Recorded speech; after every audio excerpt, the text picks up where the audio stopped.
Okay. Okay, good morning, everybody. We are recording already. It's good morning. It's Rosh Chodesh Shvat, Hatavshin Pei Bet, January 3rd, 2022. I'm Reva Emunah. We're going to be learning today Rabbi Nachman on Rosh Chodesh, in general, Rosh Chodesh. What is Rosh Chodesh? What is this gift of Rosh Chodesh? We will weave in and out B'ezrat Hashem pieces of this particular Rosh Chodesh, Shvat. It's this glorious, incredibly beautiful day in Shvat, and we're learning outside.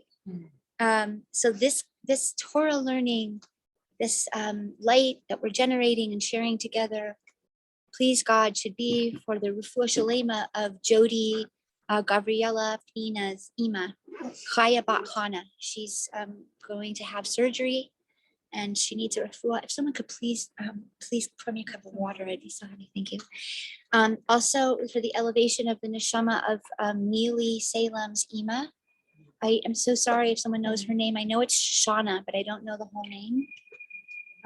So for the elevation of her neshama, and refuah shalema for Rachel Malka, Baslavia, and Shmuel Lev, and Shifra. Thank you so much. Thank you. I get to practice Chacham Yirmiyahu's Yichudim. Baruch Atah Adonai Eloheinu melech haolam shehakol nihiyeh b'dvaro.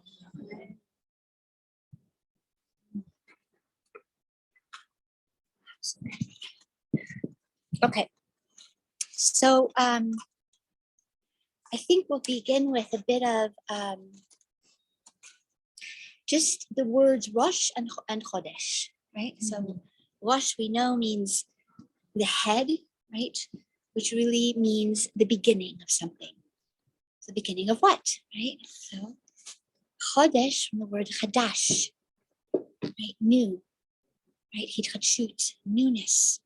So every Rosh Chodesh we go through a birthing of meeting change in our life.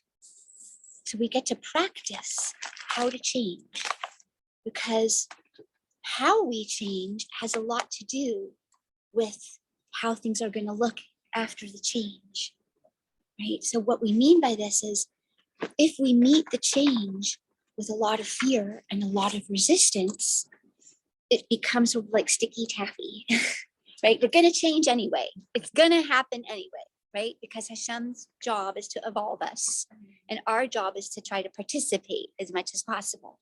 So we're going to change anyway, meaning the baby's going to come out. We're going to birth. It's going to happen. What we have choice over to some degree, right, is how much we're going to dig in our heels and resist the changes, or work with them and use them as gifts, right? Very much like a birth, when we can use our breath, we can use meditation, right? The birth is happening anyway, right? Please God, it will happen very, very soon. Such Hashem. And for everybody, right? But we're all changing. Now, obviously, women more than men, because that's part of our job, right? We're the moon. So every 28 to 29 to 30 days, right? Depending on the lunar cycle, right? Which is, of course, mirroring our feminine cycle, right? Our whole body is attuned to these changes and these rhythms. When we can learn about it, we can actually become a surfer. So we know when the waves are high, when the waves are low, when's a good time to take your board out, when's a good time to sit on the sand and just observe and, right, work your muscles, and literally, right? So Rosh Chodesh, right? Remember, on Rosh Hashanah, we had Rosh HaShinui. Shinui is another word for change, right? Those are the big changes of the cycle of the year. And then we get that light in kind of a drip irrigation system. So we get some light every day, but Rosh Chodesh, we get the lens changes. So if it was green last month, then we get pink this month, right? We get a whole new lens. It's always, so to speak, bright white golden light, right, so to speak, right? But each month we put a different colored lens in front of it. So it comes down and we experience green light or pink light or turquoise light, right? And it enters literally a different organ in our body, a different part of our being, and it lights that up, almost like the Choshen Mishpat, and not almost, because what was the Choshen but 12 stones, right? Every stone connected to a month.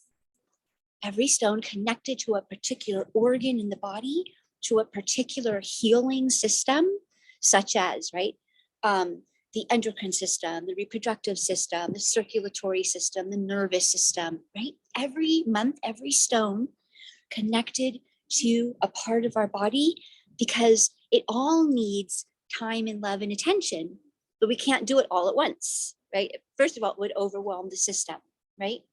Like, has anyone ever done like a very serious detox after, let's say, a lot of either not healthy food or drugs or alcohol, and the withdrawal is very extreme, right, to the degree of the toxins in the body, right? So it's the same thing. Hashem is so kind. He lets us detox and come into alignment month by month. It takes us 12, and this year 13, which is the gematria of ahava, or love, or echad, unity, right?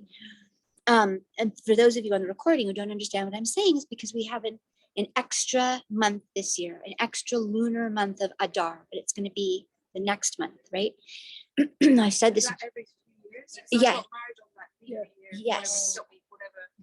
It Yes. was so confusing. I remember your wedding was one of the highest weddings I've ever been to. It's like, well, when I had my annual anniversary, I had to go back to a date that really was not the English date, which was the Hebrew date. Right, the Hebrew date. You know, so this year again, what will happen will be the leap So year was year. it Adar 1 or 2? 2. Yeah. So that's the real Adar. Right. Wow. The one is the extra one. The first one was we were supposed to Right. get it didn't happen, but the second one, Yes. that's right. Okay, so we're gonna, Chazal give us, right? We mean everybody, but the women particularly, because this is our holiday. Right? This is, the moon is it's and it used to be in the midbow, right? We this still happens when women live together under one roof. Eventually, everybody's cycle starts to sync.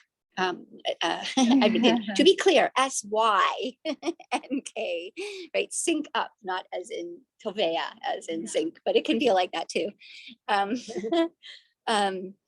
Right? Because our rhythms respond to each other, right?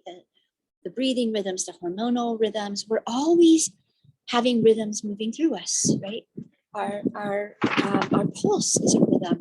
How quickly or slowly the blood is pumping through us, or the air is moving through us, or energies are moving around us, right?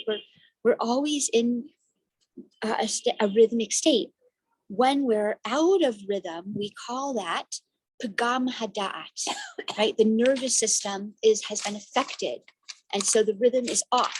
So imagine if you're playing a song, right, and the drummer is even a half a beat off, the whole thing jars you, and it goes, it doesn't sound right, it doesn't feel right, right?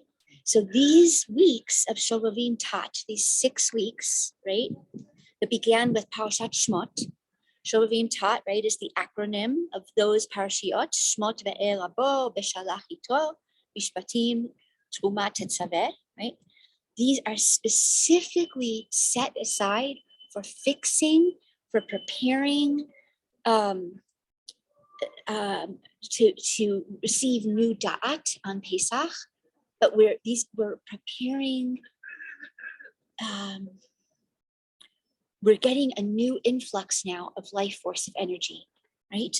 On Tu B'Shvat, the sap is going to turn direction. It's going to start to rise up, right? The sap is the creative juices, the life force, the thirst for life, the right? Coming home, coming back, rising from the states of hopelessness and helplessness and frozenness. And, Rabbeinu talks about 2 types of Gehenna, right? There's the Gehenna